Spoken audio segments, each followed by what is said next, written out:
नमस्कार सभी को। आज हम बात करने वाले हैं आध्यात्मिक दृष्टि की, यानी कि जो हमारी क्षमताएं हैं उनके बारे में। तो शुरुआत करते हैं हम पहली दृष्टि से।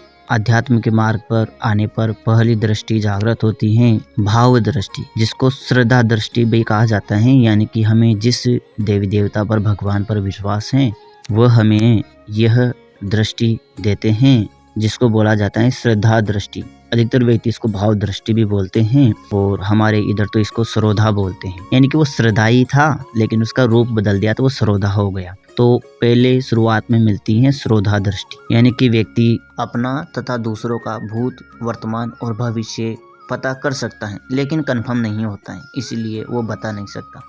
क्योंकि ज़्यादातर समय यह दृष्टि खुद के ही भले के बारे में सोचती है, यानी कि जिस व्यक्ति को मिली है उसी का भला ये सोचती है।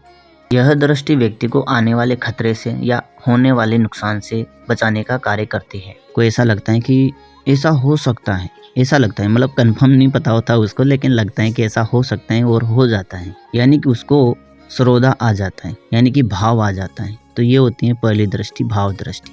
इसके बाद आगे आती है स्वप्न दृष्टि।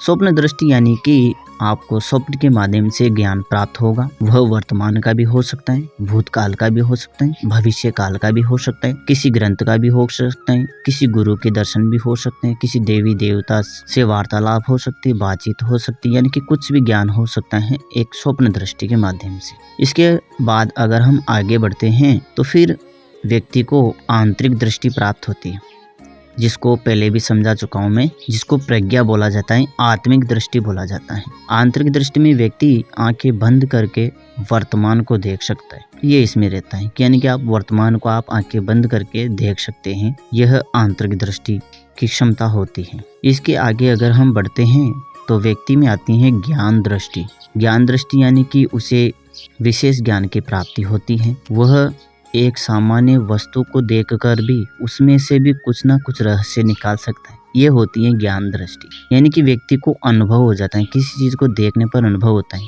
यानी कि कुछ भी ज्ञान हो सकता है। सामान्य व्यक्ति देख के तो उसको तो ऐसा लगेगा कुछ भी नहीं है, लेकिन वो उसी में से कुछ ना कुछ रहस्य निकाल देगा। ये होती है ज्ञान दृष्टि।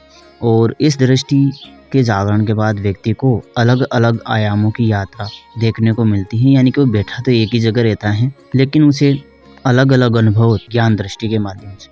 ज्ञान दृष्टि जागृत होती है ध्यान से, यानी कि ध्यान करता रहता है तो उसे ज्ञान प्राप्त होता रहता है। एक प्रकार से देखा जाए ना तो यह ज्ञान व्यक्ति को सूक्ष्म शरीर के माध्यम से प्राप्त होता है, यानी कि वह कुछ सोचता है तो उस जगह का उसे ज्ञान प्राप्त हो जाता है। ऐसा नहीं है कि वो वहीं पर जाता है, लेकिन उसे इतना भी पता नहीं होता है कि वास्तव में वहां पर गया भी है। यानी कि होता है एक सूक्ष्म जो हमारा शरीर है उसके माध्यम से उससे ज्ञान प्राप्त होता है। ये होती है ज्ञान दृष्टि। फिर आगे बढ़ता है तो उस व्यक्ति को प्राप्त होती है आंशिक त्रिकाल दृष्टि। आंशिक त्रिकाल दृष्टि इसलिए मैं बोल रहा हूँ क्योंकि त्रिकाल दृष्टि तो बहुत बड़ी चीज है, वो बहुत ही आगे जाकर मिलती है। तो पहले हम बात कर रहे हैं पांचवी दृष्टि की, यानी कि आंशिक त्रिकाल दृष्टि की। इसमें व्यक्ति को ऐसा होता है कि कोई व्यक्ति पास में आया तो उसको उसके पास्ट का पता लग जाता है, यानी कि उसके साथ क्या हुआ, वर्तमान में क्या चल रहा है और आगे क्या हो सकता है, ऐसा उसे अनुभव होता है, ज्ञान प्राप्त होता है।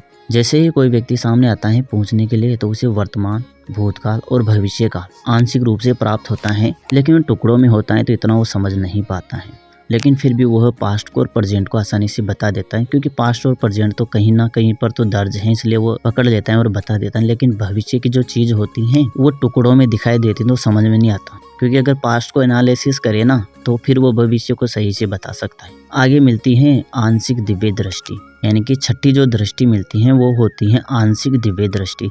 आंशिक दिव्य दृष्टि इसलिए मैं बोल रहा हूँ क्योंकि दिव्य दृष्टि कोई और चीज है, आगे मिलती है, क्योंकि पहले चीजें अंशों में ही मिलती हैं फिर पूर्ण मिलती है। इसमें व्यक्ति को खुली आंखों से भूत प्रेत दिखाई देते हैं, व्यक्ति के आभा मंडल दिखाई देते हैं, ऊर्जा चक्र दिखाई देते हैं, ऊर्जा दिखाई देती है, यहाँ तक कि व्यक्तियों को दूसरों के सूक्ष्म शरीर तक भी दिखाई देते हैं खुली आंखों से। यहाँ पर मैं आंखें बंद की बात नहीं कर रहा हूँ, आंखें बंद की बातें आंतरिक दृष्टि में आती हैं, प्रज्ञा में आती हैं, आंतरिक दृष्टि में आती हैं, यानी कि तीसरी जो दृष्टि है उसके अंतर्गत आती है। लेकिन जो ये छठे नंबर की दृष्टि है आंशिक दिव्य दृष्टि, इसमें व्यक्ति को खुली आंखों से भूत प्रेत, आभा मंडल, ऊर्जा चक्र सब कुछ दिखाई देते हैं। इसके बाद जब वो आगे बढ़ता है तो व्यक्ति को 7वें नंबर पर प्राप्त होती है दिव्य दृष्टि। दिव्य दृष्टि एक प्रकार से ऐसी दृष्टि है कि आप खुली आंखों से तो देखते ही हैं, लेकिन आप किसी भी वस्तु के पार आप देख सकते हैं, यानी कि दीवार के उस पार क्या है ये आप देख सकते हैं। घर पर बैठे हैं तो आप कहीं का भी कुछ भी देख सकते हैं। खुली आंखों की मैं बात कर रहा हूँ, क्योंकि बात दिव्य दृष्टि की चल रही है। दिव्य दृष्टि एक ऐसी दृष्टि है जो व्यक्ति को खुली आंखों से देखने की क्षमता प्रदान करती है, यानी कि व्यक्ति के पेट में कहाँ पर कोई प्रॉब्लम है वो पेट का हिस्सा उसको दिखता है, खुली आंखों से दिखाई देता है। यहाँ तक कि हड्डी में प्रॉब्लम है ना तो उसकी पूरी चमड़ी गायब हो जाएगी, केवल वही हड्डी दिखाई देगी जहाँ पर प्रॉब्लम है। किसी नस में प्रॉब्लम है, यानी कि एक प्रकार से देखा जाए ना तो सोनोग्राफी, एक्सरे, सब चीजें उसके जो आंखें हैं ना उसमें आ जाती हैं, ऐसा सीधी बात सा में कहा जाए तो ये होती है दिव्य दृष्टि। यानी कि आपको पता है भाई जो फ्रिक्वेंसियां हैं मस्तिष्क की वो दीवार के आर पार देखने में भी सक्षम है, तो ये होती है दिव्य दृष्टि। यहाँ तक कि आप दिव्य दृष्टि के माध्यम से यह भी पता कर सकते हैं खुली आंखों से कि आपका मित्र क्या कर रहा है, इस समय क्या कर रहा है, यह भी आप आसानी से देख सकते हैं। ये होती है दिव्य दृष्टि। फिर 8वें नंबर में जब आगे बढ़ते हैं तो 8वें नंबर पे आती है त्रिकाल दृष्टि, यानी कि सब कुछ स्पष्ट देखना। इसमें कोई संशय रहता ही नहीं है। हालांकि कई व्यक्ति ऐसे हैं जो त्रिकाल दृष्टि के माध्यम से देखने का दावा करते हैं, लेकिन वो कितना सच है ये तो वही जाने, क्योंकि कई सारी ऐसी सिद्धियां भी है जो भविष्य बताने में भी सक्षम होती हैं। तो ये मैं यहाँ पर खुद की क्षमताओं की बात कर रहा हूँ, यहाँ पर सिद्धियों की बात मैं नहीं कर रहा। सिद्धियां एक प्रकार से होती हैं कि वो खुद सक्षम होती हैं, व्यक्ति को दिखाती हैं, और ये आंतरिक क्षमताएं हैं। त्रिकाल दृष्टि यानी खुद व्यक्ति ही खुली आंखों से देखता है। यहाँ पर सिद्धियां किसी को कुछ नहीं बताती, ये सिद्धियों से परे की चीज है, यानी कि सिद्धियां इनके आगे छोटी चीजें हैं। तो त्रिकाल दृष्टि में आप सब कुछ स्पष्ट देख सकते हैं। किसी भी व्यक्ति का, व्यक्ति यहाँ खड़ा है, आपको खुली आंखों से उसके पीछे दिखता रहेगा भाई इसने पास्ट में ये किया, प्रेजेंट में ये चल रहा है और फ्यूचर में ये होगा। तारीख, समय और सेकंड सभी सहित भी वो बता सकता है, सब कुछ बता सकता है त्रिकाल दृष्टि के माध्यम से। फिर इसके आगे अगर व्यक्ति बढ़ता है तो फिर व्यक्ति की होती है कुंडलिनी जागरण। कुंडली जागरण का मतलब है सशरीर, वह अपने शरीर को परिवर्तित कर सकता है, शरीर से उसका कोई संबंध नहीं रहता है, सशरीर कहीं पर भी यात्रा कर सकता है। हालांकि सिद्धियां जो होती हैं वो भी होती हैं ऐसी, लेकिन वो कुंडली जागरण की जो क्षमता है ना उसी में से कोई एक सिद्धि को प्राप्त कर लेते हैं। लेकिन मैं यहाँ कुंडली जागरण की बात कर रहा हूँ कि समस्त शक्तियाँ, समस्त सिद्धियां जागृत हो जाना, फिर किसी सिद्धि की आवश्यकता नहीं होती, व्यक्ति में ही क्षमता आ जाती है। ऐसे कई व्यक्तियों से भी मैं मिला हूँ जो अग्नि में बैठने में सक्षम है, जल में चलने में सक्षम है, अग्नि उत्पन्न करने में सक्षम है, एक ही जगह बैठे बैठे कई जगह पर दिखने में सक्षम है, एक ही सेकंड में कहीं पर भी जाने में सक्षम है, लेकिन फिर भी वो यही कहते हैं कि मेरे पास कुंडली जागरण की क्षमता नहीं है। ये कुंडली ही जागरण की ही कोई क्षमता मैंने अर्जित की है, यानी कि कुंडली जागरण की क्षमता बहुत बड़ी है देखा जाए तो। इसी में से कोई क्षमता ले ली जाती है तो उसको बोलते हैं सिद्धि।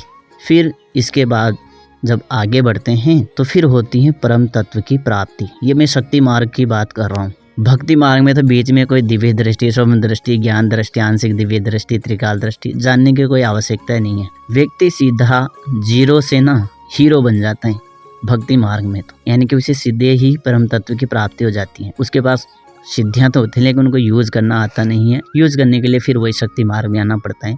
तो इसलिए भक्ति मार्ग थोड़ा अलग है और शक्ति मार्ग थोड़ा अलग है, यानी कि है तो देखा जाए ना तो दोनों का उद्देश्य एक ही है। भक्ति मार्ग कहता है कि ये ऐसा है तो वो वैसा ही है, लेकिन शक्ति मार्ग ये कहता है कि ये ऐसा ही है, नहीं मानते हो तो करके देख लो, ये होता है। लेकिन पहुंचेंगे दोनों लास्ट में ही।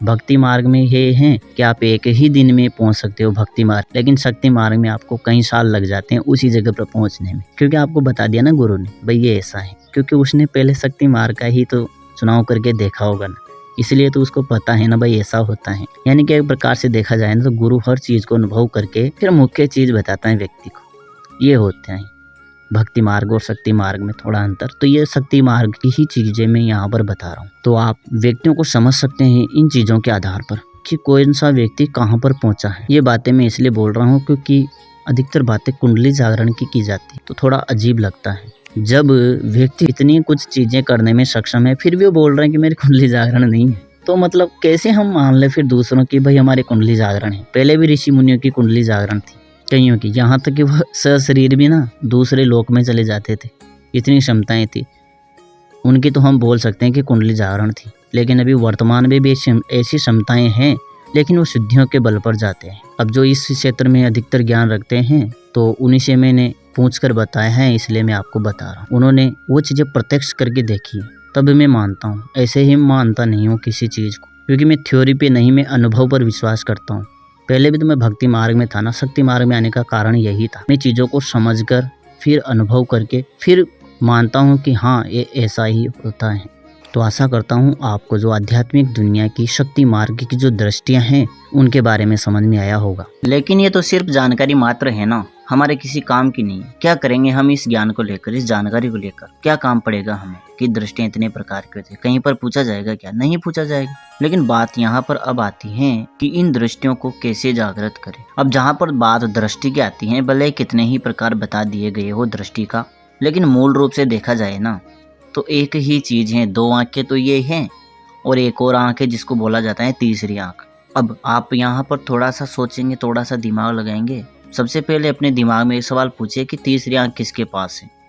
ये सवाल पूछेंगे ना तो ऑटोमेटिक आपके पास आंसर आ जाएगा भाई किसके पास है। यानी कि अधिकतर तीसरी आंख की बात की जाती ना तो हमेशा ही भगवान शिव का नाम आता है, महादेव का नाम आता है, उन्हीं के पास तीसरा नेत्र है। लेकिन अब सवाल ये उठता है कि इसको जागृत कैसे करें। तो जागृत करने का भी तरीका सबने बता रखा है। मैं यूट्यूब की बात नहीं कर रहा हूँ, मैं अध्यात्म की बात कर रहा हूँ। कई लंबे समयों से हम देखते आ रहे हैं कि भगवान शिव के पास तीसरा नेत्र है, लेकिन वो हमेशा ध्यान में ही बैठे रहते हैं। तो तरीका तो पहले ही बता रखा है ना, बस उस तरीके को हम अपनी दो आंखों से नहीं देख पा रहे हैं, यही तो अंतर है ना।